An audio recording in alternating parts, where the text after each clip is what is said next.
You do not have to stand. If you'd like to sit, you are able to sit. Those of you that would like to stand for the reading of Scripture, you may stay seated. Today we're going to be in 1 Peter chapter 2. We're going to be reading verses 9 through 12. I'm going to read from the New Living Translation.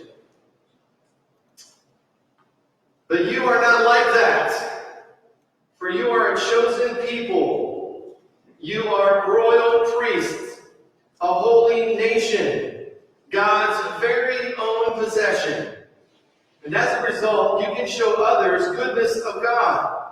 For he called you out of the darkness into his wonderful light.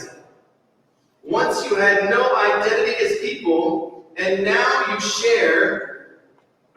are God's people. Once you received no mercy, now you have received God's mercy. Dear friends, I warn you, as temporary residents and foreigners, to keep away from worldly desires that wage war against your very souls. Be careful to live properly among your unbelieving neighbors. Then, even if they accuse you of doing wrong, they will see your honorable behavior, and they will give honor to God when he judges the world.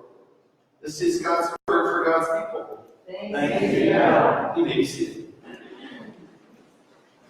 I know it's weird being the second Sunday, but it is Communion Sunday, second Sunday, so you're staying inside. So make sure you stay in. I think everybody's pretty much staying in. So how was your week? You know I was going to say that, right? You even warned them ahead of time. Hey, it's going to say it's going to ask you what the week was. So for me, it was short. It was shorter, right? We had a holiday at the beginning of that, so that made it a little bit weird. I don't recommend going on vacation to come home and then hurry up and go to school the next day. Because in vacation time is irrelevant, so you're asleep, you're snoozing, you're taking a break, you're whatever. The alarm clock hit Tuesday morning and it was not pleasant. I will say that. So it was a tough time getting used to that this week, and I know the sleep schedules were different, and boy, it was hard to get used to. Maybe this week wasn't new for you. You're kind of getting back in the swing of things already. You guys are moving along pretty good. At least it seemed like that Wednesday everybody was moving pretty well. But maybe there's something else you faced. Trials, tough difficulties, right?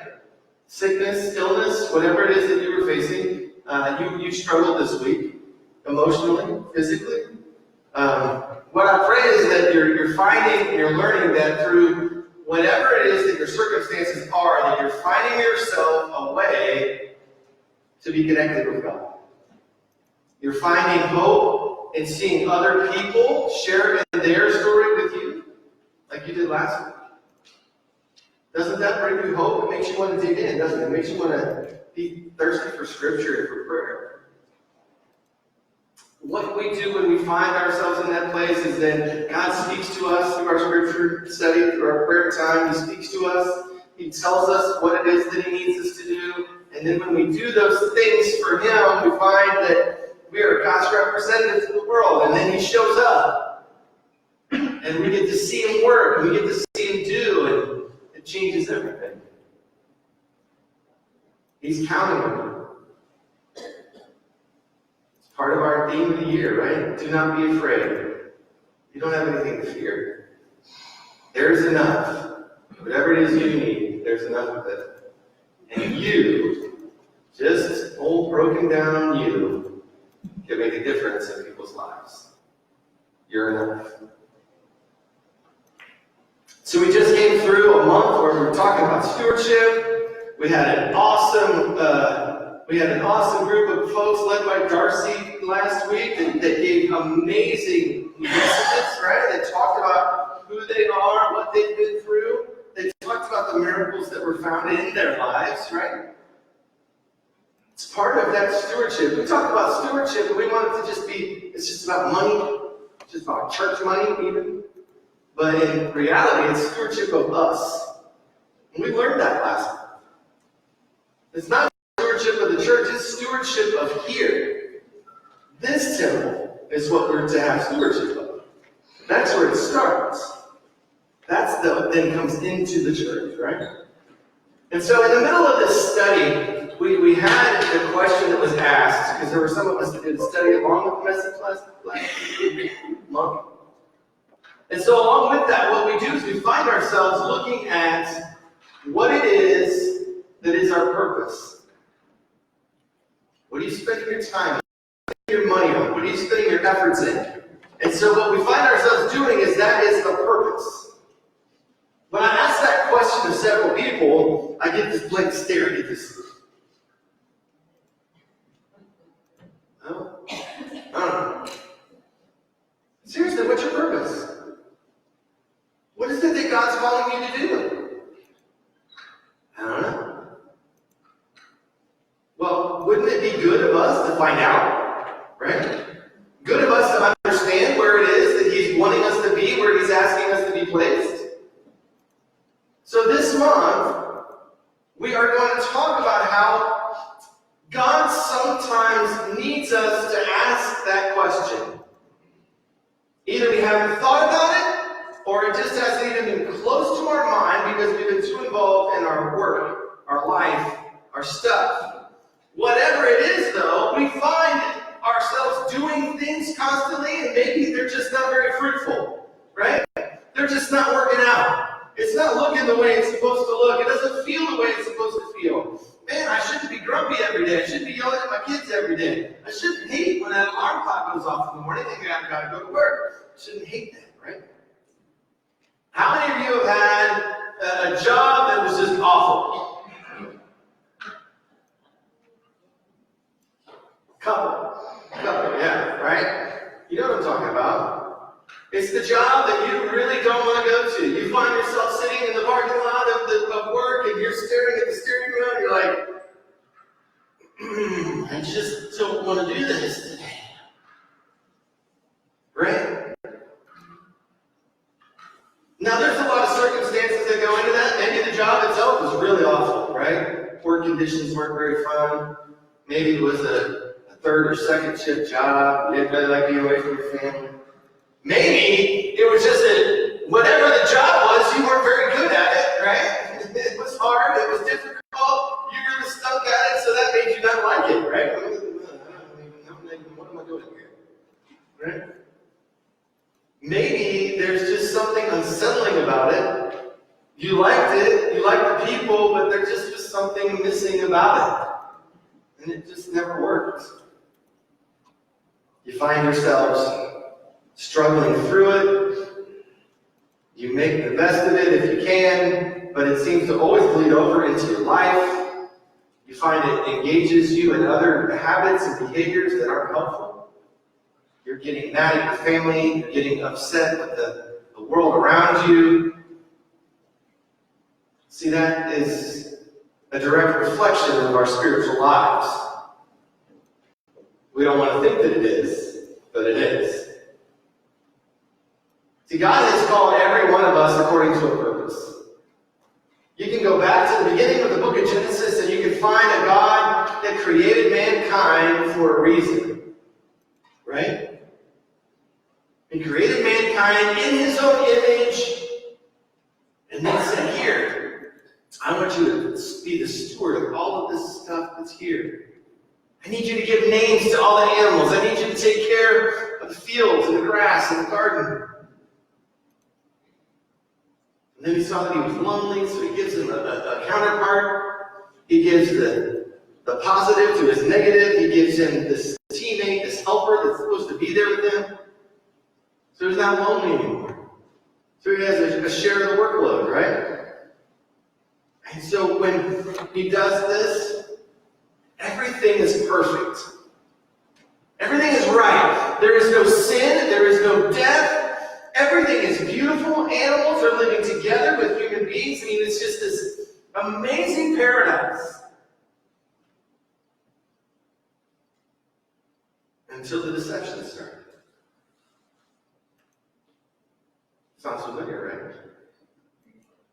Sometimes we can still see that in our lives if we look at it, right? We're sitting here, we're looking at our lives, we're wondering what's happening, and all of a sudden we're like, what's that tree over there? You know, He told us not to go anywhere near that tree. We're not supposed to eat from the fruit of that tree? Yeah, but why? So delicious, I think. Right? And so the great deceiver, right, he comes and he says, well, come on, it's just to buy the fruit. Surely you're not going to die, not even knowing what death is, right? He just doesn't want you to be as smart as him. So we get deceived by the lies that are being told. And man and woman leave their comfy, perfect life for light. And then everything changed. Just as sin for Adam and Eve destroys their connection to their purpose, and it destroys their connection to God, so that sin does that in our life too. Whatever sin your choice is, it separates you from God. It gives you a place where you aren't connected anymore.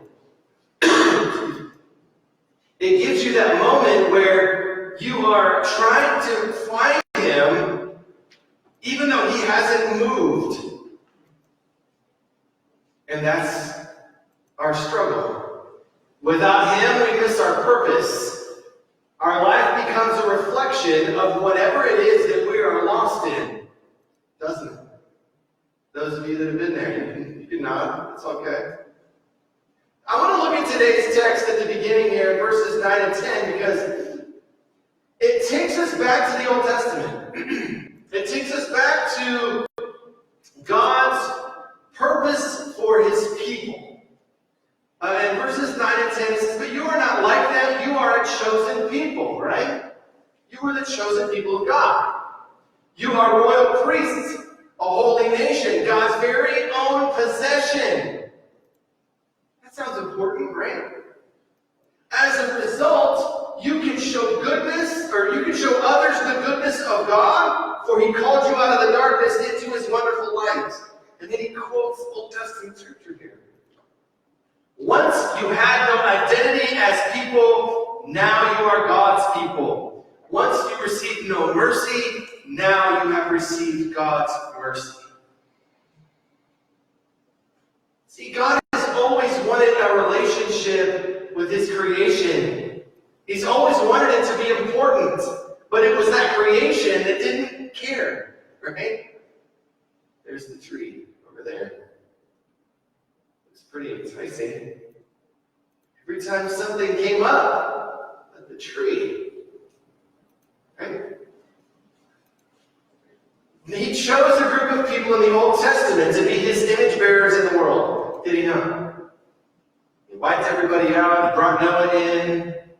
That didn't work, so he sought out Abraham. From the moment that God asked Abraham to sacrifice his son Isaac, God had begun to prepare the people of God for good works in the world. Let that sink in for a minute. He tells Abraham, and he promises him at that moment, you will be a father of many nations. See, from Abraham is where we have our lineage, right? All the way, the chosen people of God had come from Abraham. David, King David. Many failures, yet many successes. King David came from the line of Abraham. It was fulfilling of prophecy then that Jesus, the Son of God, would then come from that same line. He came from the line of David, which means he came from the line of Abraham. If you ever get interested, read the first chapter of Matthew. It starts from the beginning and runs right through. Tells you exactly the lineage of how you would got to Jesus. Moses was in the middle of that. He was chosen to use his purpose to bring God's people out of slavery in Egypt so that they could flourish in the land that he was going to provide for them, right? We're going to talk about that more next week, but here was a man that was a failure, given up, adopted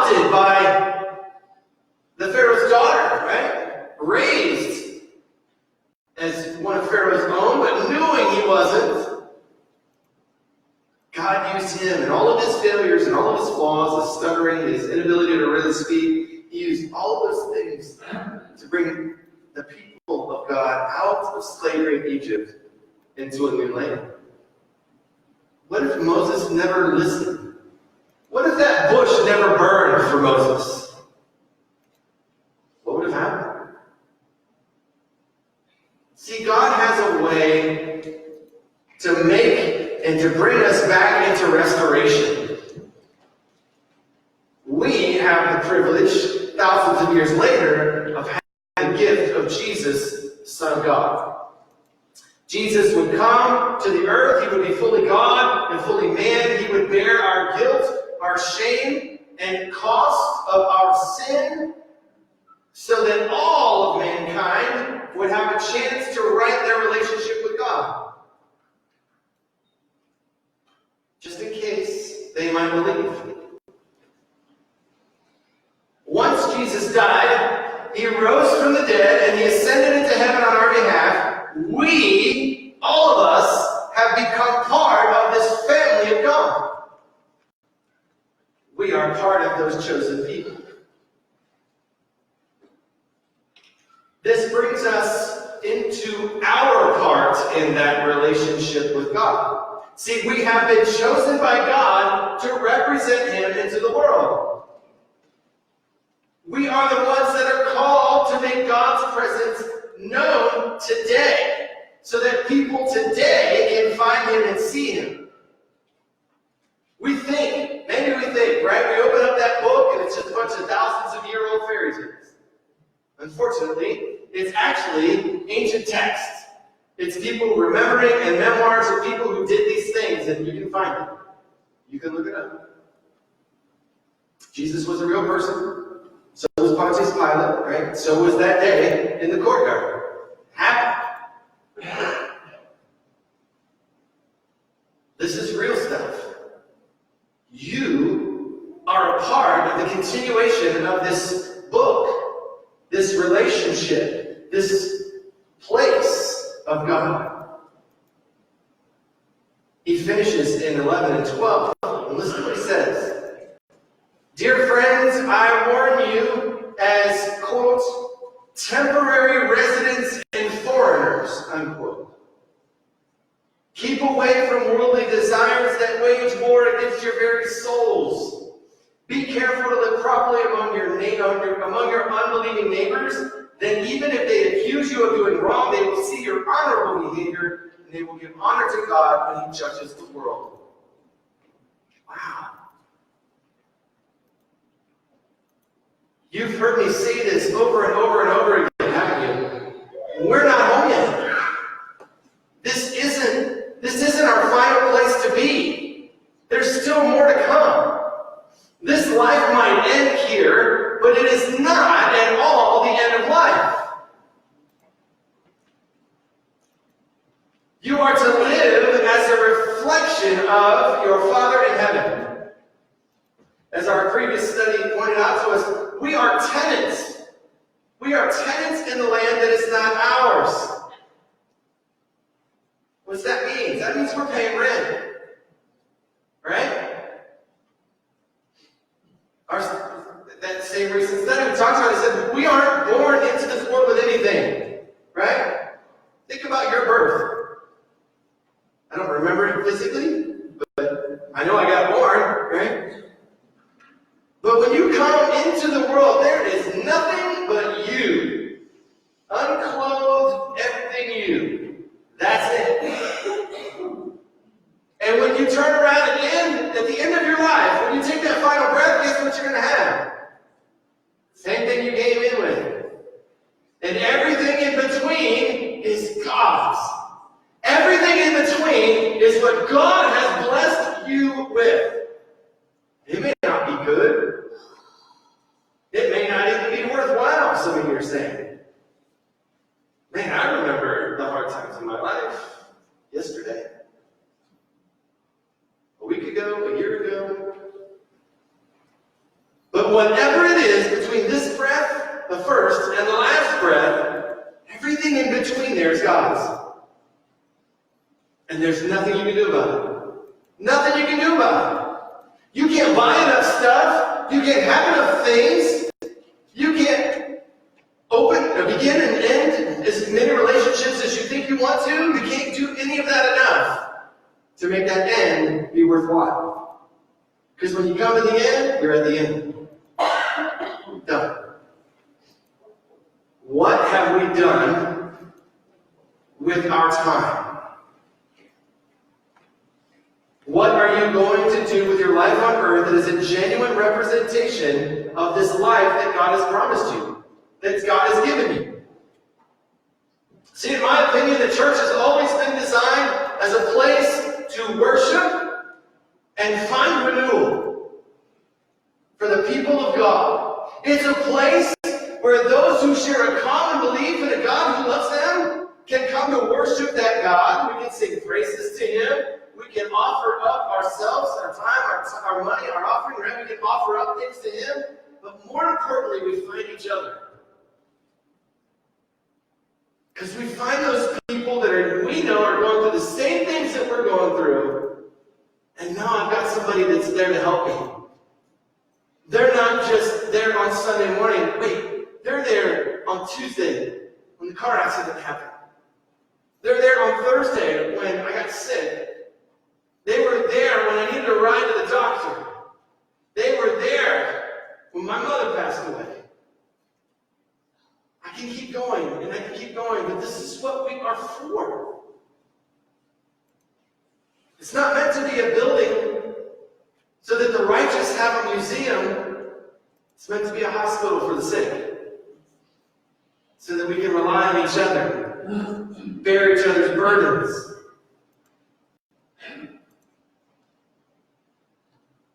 Next week, we are going to continue this discussion.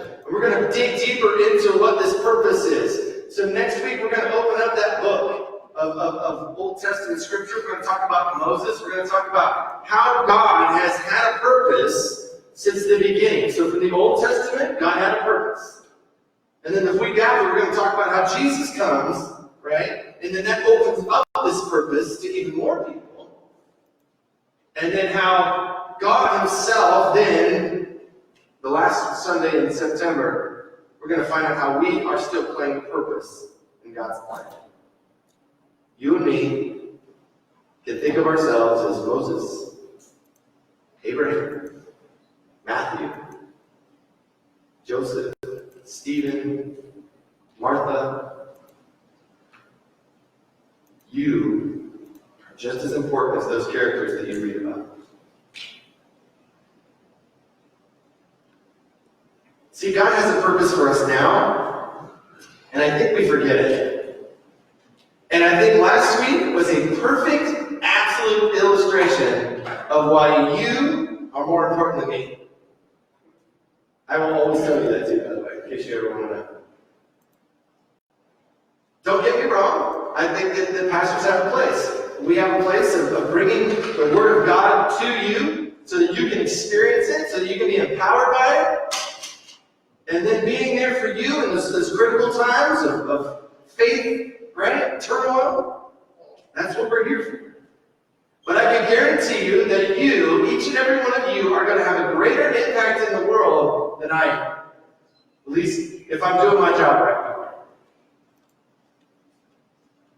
Last week, our wonderful church family stepped up in my absence. And whatever it was, I could have gotten this retired guy, I could have got that retired guy. But God kept telling me, ask somebody. Ask somebody in your church. Ask somebody in your church. And so I did. Darcy said yes. But I like Darcy's approach, because Darcy didn't do it alone. She asked other people for help too, right? So, in order to tell you how important it is for Darcy to say yes, right? Struggled with that, I'm sure. But she said yes. But this is the importance of that. So we do Facebook Live, right? We should be playing live right now. She's been playing with the screen, so you can probably see it. We are on Facebook Live. The last time I was here, so 2 weeks ago, right? 2 weeks ago, I gave the message, right? And it was the final of the thing. It was the culmination of the month. It was the end of that series. DeGraff, that video on the DeGraff Facebook page had 19 views, and nobody shared it. I'm not guilty of anyone. That's not your fault. I'm just telling you the stats. Last week, Darcy and friends had an amazing message about miracles in real life. It was testimonial time. It was, here is my story. And the DeGraff service last week on Facebook had 829 views, and 8 people shared it. You want to think that the pastor's important. He's not. Might have eloquent words, might have a good message. It's not as impactful as real people living their faith. It's true. I just hope my district superintendent isn't watching, so that way you find out